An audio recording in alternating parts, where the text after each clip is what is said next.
and my name remains Ifani Wachukwu. So today,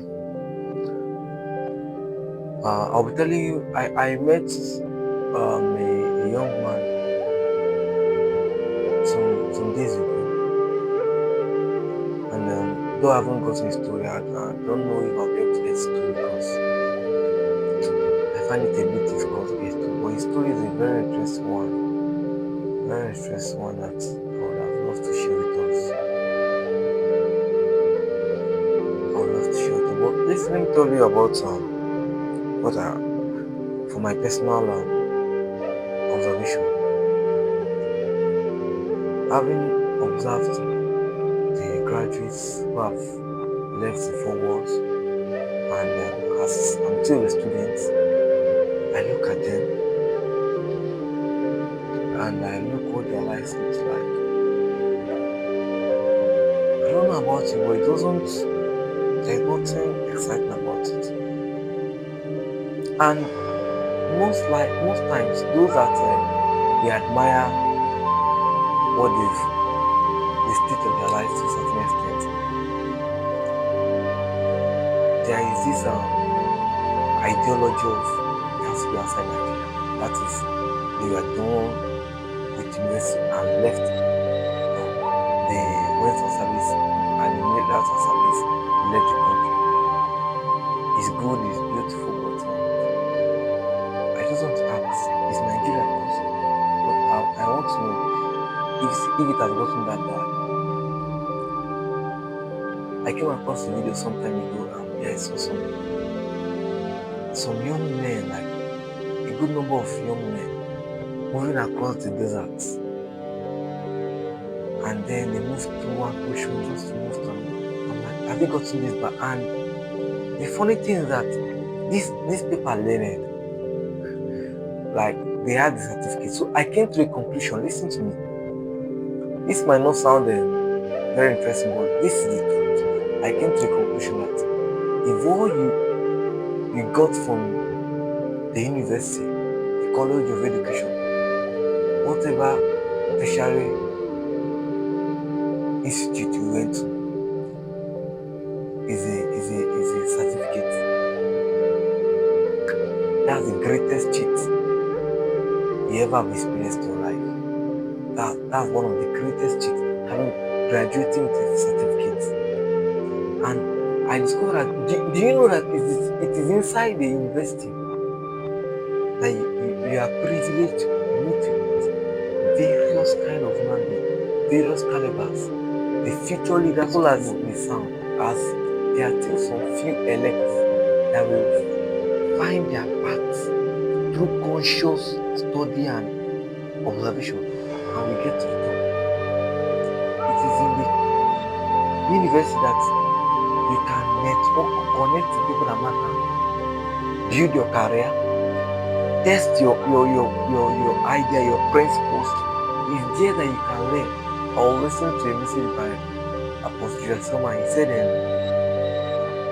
from 0 to the early 20s of your life, that's the learning season. And I've heard this from some other men of God and some other leaders in various fields of life. Jack Ma will say, in your early 20s, learn, explore. Jeff Bezos will say, go and adventure. And when he means take risks, calculated risks. Don't be too. And I discovered that the system we find ourselves not giving room for that. Not because it is consciously, though it could be, it could be. But it is our choice. We have the choice. If you are not able to carry your academics and your spiritual life and your financial life, how can you be able to shoulder your family and your responsibility as the man, as the father, and various other things? If all you know is just academics, I don't know. You don't take time to build relationship. You don't take time to build to build your financial life. You don't do anything. School goes on break. That day you are dropping your paper for the last exam for that semester. You are going to your lodge and you're packing your things back home straight, only to resume 1 week after resumption. Immediately after church service, you are heading home straight. You don't greet anybody, nothing. Just during sports, maybe you don't come out, you don't go for anyone table tennis, fine football. You say it's rough. There is table tennis, there is chess, nothing. Just indoors with your book. It's beautiful. First class is good, but believe me, I've seen a lot of graduates that wasted their first class when they're kicking on their POS table, on their wheelbarrows. What's the guarantee that you'll be different? I've seen a lot of people that trusted in their fathers, trusted in their mothers. The Bible says those that put their trust in men shall be put to shame. I've seen men who trusted their father, their uncles, they are genuinely going to help them. But at the dying minute, the camel's back got broken. Something happened, family quarrel, had accident, business collapse, he got sacked, something just happened, and it all went south. So I'm just here to remind you, life after campus might not be all that you think it is. Life will throw bricks at you, but it's your duty to build a pyramid out of it. So while you find yourself within these four walls, build, test ideas, test your faith. You said you are called into the ministry. God called you. So there are sick people there, at least with headache. I'm not saying you should go and look for people with broken bones, and start from. I believe that every phase of your life, you're expected to be manifesting a certain level of results. You know, at every phase of your life, the results you are manifesting should be equivalent to the level you are. So you are at level 1, should be manifesting result equivalent for level 1. You can't be saying don't want to get to level 10, but you're level 1 and you can't even level 5, nothing to show for it. No. You're a 400 level student, you're almost graduating, you're a medical student. I know the academic system have made it so tight that for one has to suffer. I won't make that choice for you. But all I can tell you is be wise. You see, the system is broken. Let's be realistic. The system is broken. But we must not allow it to break us. And the system is broken. Do not allow it to break you. And if you know you can't shield yourself, you are not strong enough to withstand the heat, the pressure from the system, there are other choices in life. There are other choices. The 4 walls is not a guarantee that you'll be successful in life. And to those who have made it, because there are a couple of some of you who have made it, who things worked out for you beautifully. I appreciate you. In fact, I clap for you. But of what use is that blessing that things worked out for you when nobody has benefited from it?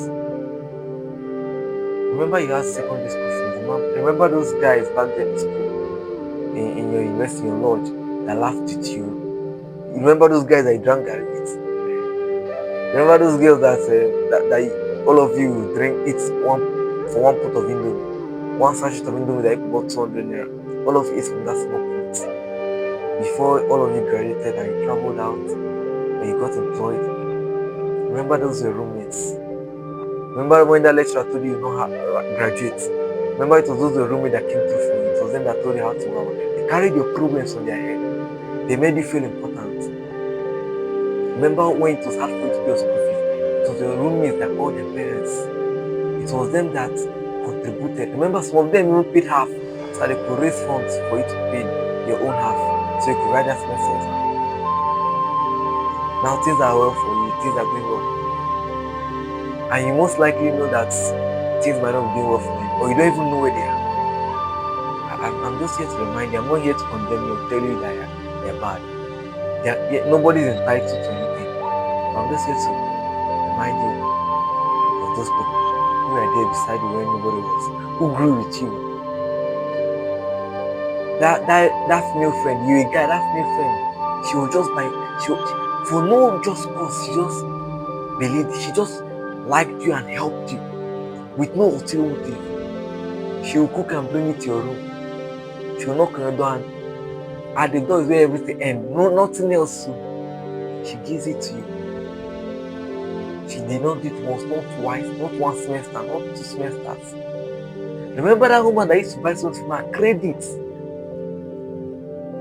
Remember some debts that you never paid? You know it that there are some debts you never paid, and she never called you or harassed you for it. Remember that lecturer that you know you outrightly failed his course? I'm just trying to make you remember things that should make you say, I have some people to bless. Go back, please. Just go and find those your guys. Go and find those your ladies. Just help out. A single tree doesn't make a forest. This journey of life is nothing without somebody.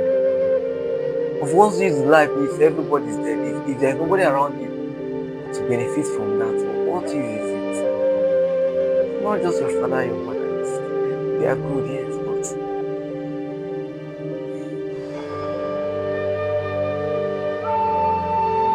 welcome to Life After Peace. And I remain Ifeanyi Martin. I believe you've learned something today. I believe something new has been imparted into you, and there's a transformation inside you. Please believe. Stick with us. And if you have a story, a graduate, please share your story with us. Please share your story. We learn by observation. We mustn't learn by experience.